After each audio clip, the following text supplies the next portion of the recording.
Ah, sag mir grüßt. Du wunderbarer Artgenoss. Es ist mir ein Vergnügen, dir 2-3 Anekdoten aus meiner vergangenen Woche zu berichten. Komm im März 2025 von mir zu dir. Wir sind wieder live dabei. Ja, als erstes schauen wir, was die Reformierte da sagt. Auf der Titelseite da steht, Widerstand ist eine spirituelle Aufgabe. Das mit dem Trump und USA, das ist alles Scheiße. Interessiert mich nicht, um das geht's einfach nicht. Jetzt. Nein, der Widerstand, da kommt mir einfach eben gerade so eine Situation von diesen Tagen in den Sinn.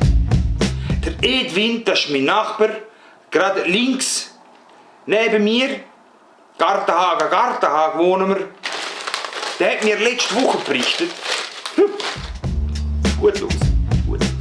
Er hat letzte Woche berichtet, wenn die Lehrerin im Deutschunterricht fragt, welche Zeitform ist «Ich bin schön», hat sie in der Jüngst, der Liam, wie aus der Kanone geschossen, wie der Blitz geantwortet, «Franz Kraken, das ist die Vergangenheit!»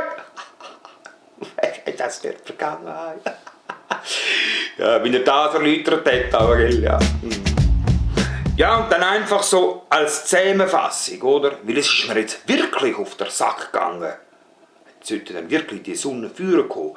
Aber so als Review, wie man das im Englischen sagen tut, die vergangene Woche, ich habe mich regelmäßig verwünscht, wie ich bei meinen Nachmittagsspaziergängen, ja, wie ich mich zum Sonnengeniessen auf eine gemütliche Bank gesetzt habe. Immer wieder in der gleichen Situation befunden habe, sie ist einfach nicht gekommen, die dumme Sau. Verstehst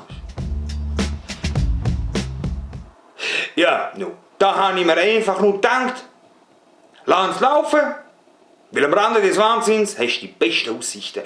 Und dann habe ich es einfach genossen. Weißt du, wie ich meine?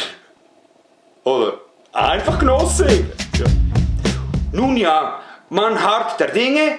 Schauen wir mal, was der März sonst noch so wird mit sich bringen. In diesem Sinne, genießt die Tage, ich wünsche dir gute Gesundheit.